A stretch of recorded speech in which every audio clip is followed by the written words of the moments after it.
I'm grateful to be asked to come here about once a year to do the Gong.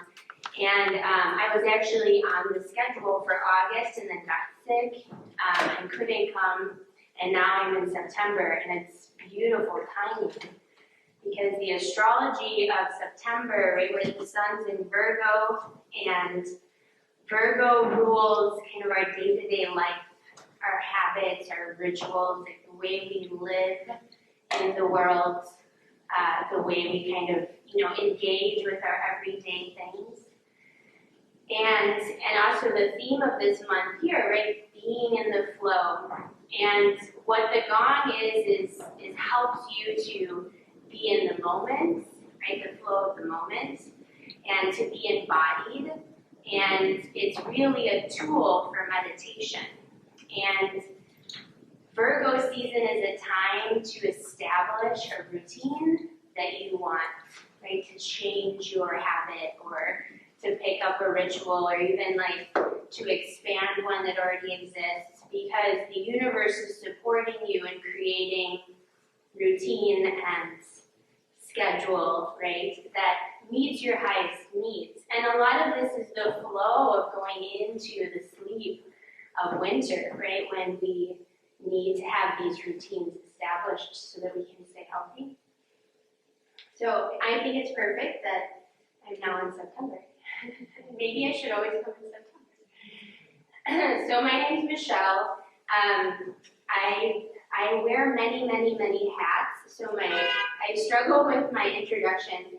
My full-time job was a nurse practitioner in the emergency room. So I have like medical engagement. In a time of a pandemic, it's been nothing short than very intense. And I'm even seeing it like on my nervous system, so I can only imagine, what everybody else is going through. And I'm also a mom, and I'm also a yoga teacher, and I'm also a Gong facilitator. So the Gong is its own entity in many ways, right? The yogic tradition was that the Gong made the sound of the birth of the universe. So it's kind of a call home. But I see it also as, like I said, a tool for meditation. So meditation is challenging. I don't, if you're good at it, that's a gift, right? Very Virgo, maybe you're Virgo. But for a lot of us, right, the mind kind of feels like it's in control a lot of the times. And it's not. Right? It's just a tool for us to perceive the world. That's kind of the yogic tradition, is the mind is here to help us perceive the world. And sometimes instead it takes on the responsibility of describing the world to you, right? And that's not what the mind is for. And so meditation helps us to balance or stabilize the mind so that we can harness it as a tool and not have it be our master. And so I'm somebody who has massive monkey minds. I work in psychiatry or mental health, right?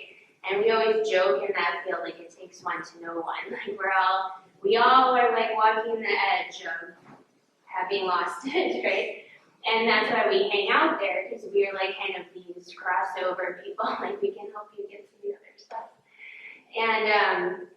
And so my mind, I've just spent my 40 years on the planet, really, I feel like since I was a kid, figuring out how I was going to manage this mind of mine. And so I found things like mantra has helped me, and meditation with guide, right? So guided meditation, journey meditation, a lot of things that are offered here. And sound is another way to control and manage the mind, right? To give the mind some space, some barrier. And the Gong also calls forth, really any sound vibration, calls forth the parasympathetic nervous system. So that part of our nervous system that digests the life that we live, right? And rests and really is more present and not so action-oriented. So we're going to start today with a little bit of movement, so chair yoga you could call it, yeah. And then we'll have about 30 minutes of the Gong. During the Gong, you can, I usually do this at studios where we have like like mats and cushions and all those things. So I think you can lay down. Is that okay if people want to lay like the long way? Feel very airport-like, right? On some chairs, but you can also sit. Some people sit even at yoga studios. If you feel compelled to stand, I mean, go for it. I haven't seen much of that in my 10 years, so it'd be cool. But really just do what you feel called to do. There's not a right or wrong way to be in the Gong bath. The sound waves will fill this space throughout that 30 minutes, so it doesn't matter if you're back there by the door or you're up here next to it. It's not any like more or less intense, because essentially we all get into a big bathtub together, right, of sound waves, and this is kind of like the jet propulsion, like a hot tub, right? So it doesn't really matter if you're back there or up here. And allow the gong to just kind of be in your system, right, be in the flow. And delete that need to like make sense of it, right? Or if you're a musician, like put notes to it. But see if you can get the mind to disengage with the experience, that you're not trying to figure it out, or why does it work, what is she doing, right? And instead just let it flow over you and be in your nervous system and soothing it. The gong responds very much to what it's kind of handed, I feel like. So that's why I don't play it. I don't use the term play because I'm not really involved with the gong. It's not about me. The gong kind of does this assessing of the place and of the people and the vibration, and then it puts back out vibrations that help to balance. So that's why it's a little different all the time, right? Because you're different if you've come before, or the people you're sitting in the room with are different. The time of year is different, maybe the time of day, the place. So all those things can be different because of that. And so the gong that's why it can't play itself, right? It can't do it its own way. So I'm just there to help facilitate it. So sometimes it can get kind of intense and loud and big, right? And sometimes it's a little lower. A lot of people really like those big moments, right? And some people just get like, I remember the first couple of times I did a gong went really big. I had these moments of like, oh my gosh, it's so loud. And if you're there, taking a deep breath and just like the theme of this month, to go be in the flow, right? Just breathe and let it wave over you. But I always like to also say that if you're super uncomfortable at any point and you want to leave, then please do so, right? Like, take care of yourself. I won't get my feelings hurt if that happens. Sometimes if you're really prone to headaches, so like you get them a lot or you get them frequently, then some form of a head cover can be helpful. We are in a time where the veil is thinning, right? When we enter Scorpio season, the veil is thinner. And our experience of the spiritual or the subtle aspects of life become more apparent. And so sometimes if you're sensitive to those things already, this time of year can kind of feel like you're more sensitive. So if you need to at any point in time, like cover your head, or if you have like a shawl or even a coat and you just lay it over your head, that can be helpful if you are prone to headaches or you feel really sensitive. Does anyone have any questions? The season is dry season too, I always feel it when I talk. Okay. So let's come to a seated position that's at the edge of your chair. So really you just want to be in a place where your spine can be tall. Now if you're not into any of this movement, you don't, just hang out if you want to. So if it feels comfortable, you can put if you have some space for your wings, you can put your wrist, and you want the back side of your wrist, and that's so that you're not pressing on your rib cage, it's more of a passive movement. Have your wrist here. If that doesn't feel good, you could just do something like this, right? But we want some experience with the lower rib cage. And if it feels okay, you can close your eyes. If it doesn't, you can keep them open, maybe find a place to fix your stare. And find your own spinal center. And see if you can allow your own spine to feel tall. Maybe your chin comes back a bit. You lengthen the nape of your neck. Maybe you soften your shoulders at the shoulder blades a little more and allow your heart to lift. And bring your awareness to your mind for just a brief moment to notice how it helps you to perceive the world. It takes information from the senses and it helps you to perceive. Bring your attention to your breath. Inhaling and exhaling.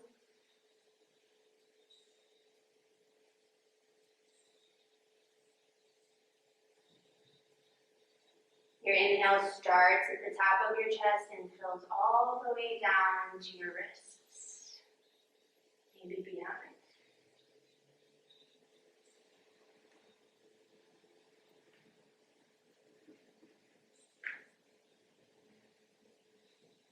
Now place the hands on the abdomen, hand over hand, doesn't matter which one, on top. Continue your breathing. Seeing if you can lengthen your exhale a bit. Maybe exhaling out of your mouth a few times.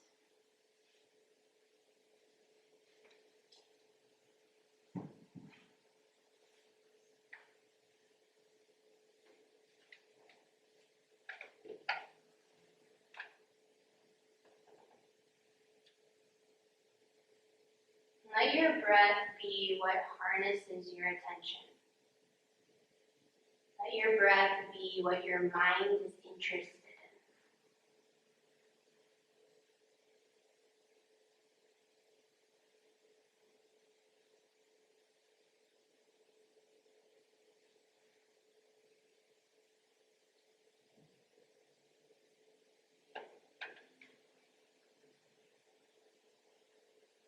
Let's place the hands on the thighs, so up by your hips. Spine stays tall. And as you inhale, you'll slide your hands down to your knees. And then as you exhale, you'll bring them back to your hips. So move with your own breath, inhaling, sliding down the legs to the knees. Exhaling, sliding back towards the hips.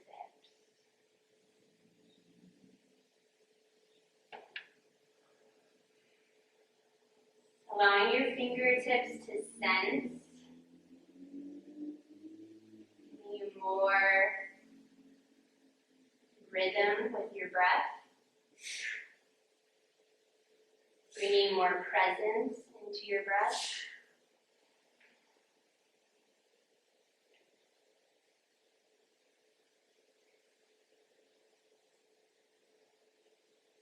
Take your last one. Bringing your hands back to a neutral position, maybe that's mid-thigh. Take a few breaths here. And recalibrating. Your habits are your patterns. So practice, whether it be yoga or meditation, is a way to reorient your pattern. So hopefully your feet will be on the ground, right? Mine aren't, but you want your feet real nicely planted on the ground. And your inhale position is going to be where we were for exhale. So nice and tall here, hands here. As you exhale, you're going to go down your legs and past, right? Maybe down to your calves, maybe all the way down to your ankles, maybe all the way down to your feet. And as you inhale, you'll slide your hands all the way back up to a tall seated. We're going to do 4 or 5 of these. See if you can lengthen your exhale, slow it down. Maybe you pause at the bottom of your exhale and hang there a little bit. And when your inhale feels ready, you come back up. Listen to your breath for direction, for instruction about when to move your body.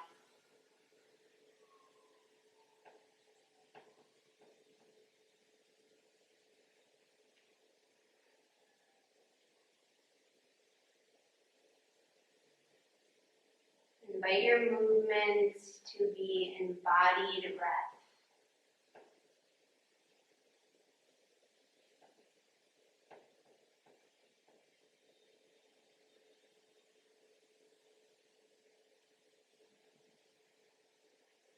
Finish the one you're on, do one more.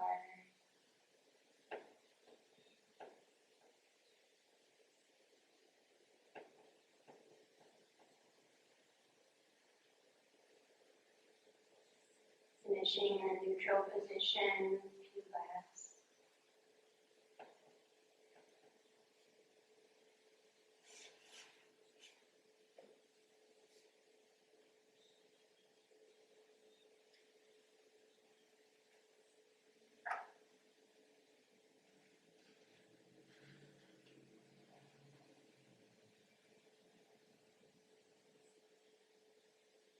Let's take an inhale up with the arms, just straight up in to the sky, maybe reaching back, leaning back even, whatever feels right for you. Exhale, lower in front of the body. We'll take two more of those. Again, eyes can be open or closed. Inhaling, lifting up. Maybe leaning back or reaching. Exhaling, coming forward. Beautiful. We'll do one more like that.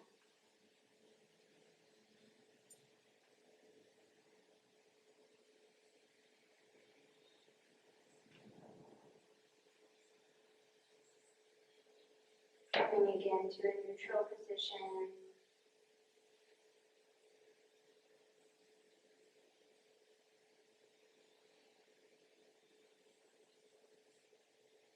So let's bring both hands now to the left leg. So you'll put your right hand on your left knee.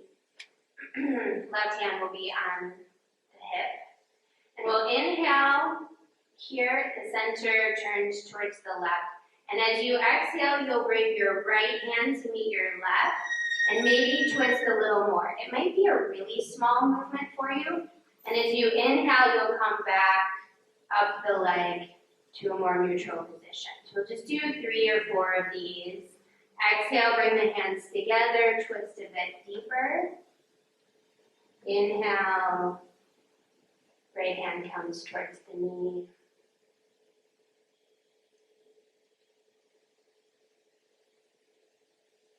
Do 1 or 2 more of those, whatever feels right for your spine.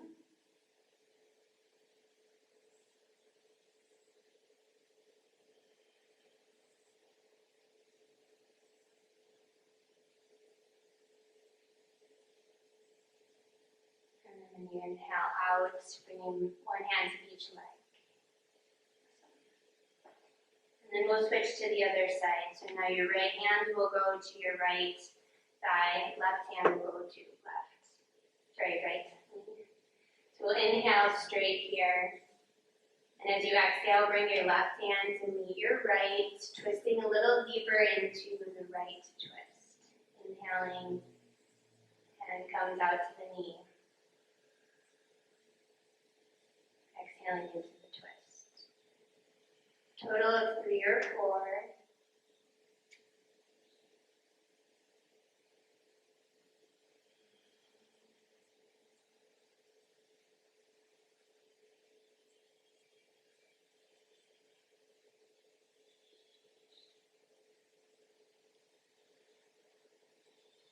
And then coming to a neutral.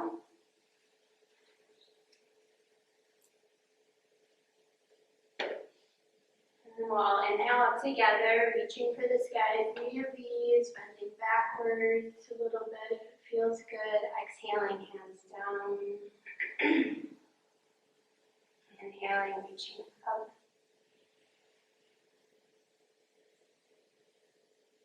Exhaling down. One more. If you want to move a little slower, a little faster for your last one, please do.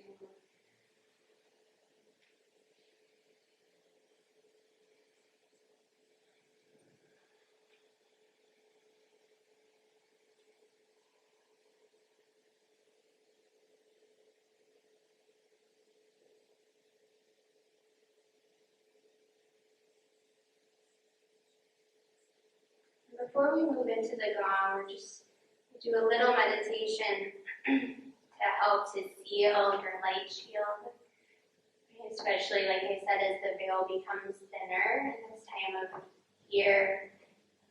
We're really, called to feed the ancestors, right? To notice and to nourish, to honor the ancestors. And Virgo can sometimes ask us to control things, right? And I feel like it's a sweet reminder that we're not in control, right? And many things that happen to us and the way things unfold come through our lineage, right? There were more people that made decisions, right, about the way your life sort of unfolds. And your process in it is to be in the flow, right? And to make the changes necessary to keep yourself on the most balance as possible. And so, this can be a time when you feel almost like you have a deeper sense of maybe your ancestors or your lineage, or maybe you just perceive more of the subtle. So it's a beautiful time for the Gong, right? Because the Gong really makes the subtle less subtle, right? It kind of highlights. But I also like to do meditations around this time that help you to also reinforce your own light shield, right? Your own light vibration. And allow your breath to be the way that happens. So we're going to do a 1 minute together of breathing in a posture that helps with the crown chakra and the light field around you. And maybe this summer you saw some lightning bugs, right? They get bright and then you can't see them, and then they get bright and then you can't see them. I always think that they're breathing, right? And as they inhale, they show their light, and as they exhale, they become a little bit darker. So if that helps you to feel into the visualization of your light space, right? It's not for keeping people out, it's for letting in what serves you the most, right? And so breathing into your light space and allowing it to be a little brighter. So you have a couple of choices. If you feel like somebody who's pretty sensitive, you pick up on a lot, then hand over the crown of the head. If you are feeling like I'm kind of dull and I want to lighten myself up a bit, or I want to be more perceptive, then all fingertips together, this is the Sattva Mudra, over the crown. So not touching, but about 6 inches above, okay? So you choose your way. Spine is tall, eyes are closed if that feels okay. If not, feel free to soften the gaze on something. We're going to breathe deep, breathe free, breathe consciously for 1 minute together. Breathe into your light space. Breathe into your field.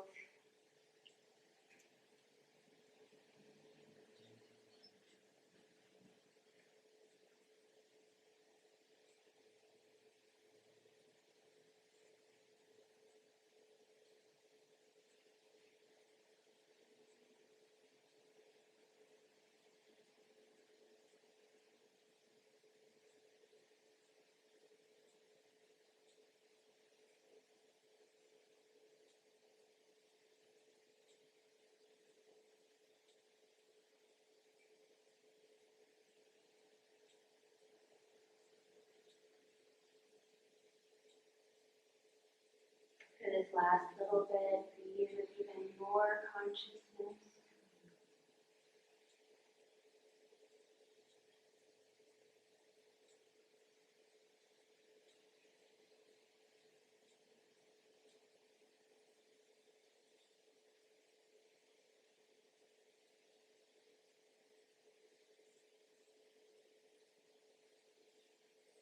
With your next exhale, you can lower your hands.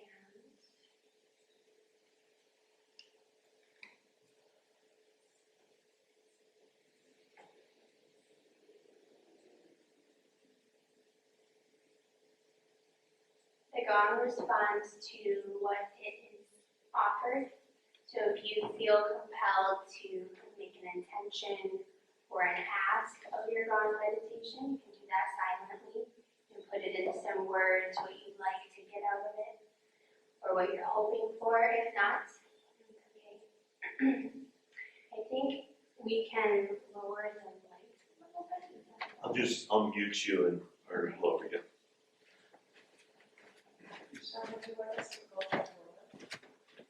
Probably, yeah. Is that okay with you? We can go to that.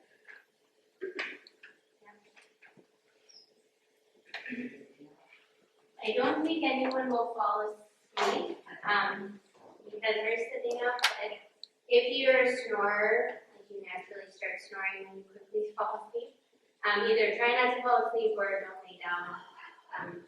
Also, you can change your position during the gong if you need to. So if you start laying down, you need to change or vice versa. That's okay. Just be mindful of the people around you.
Just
trying to do that. Really sleep until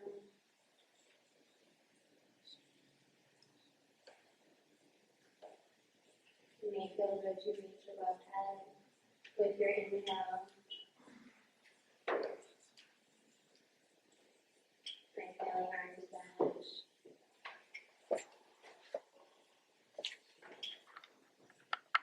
Maybe a few inhales rubbing the legs, going up and down the legs.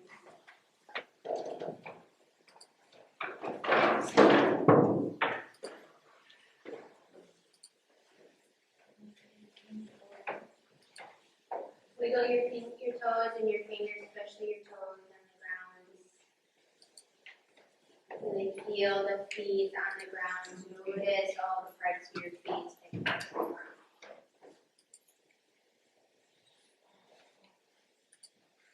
Thank you all for letting me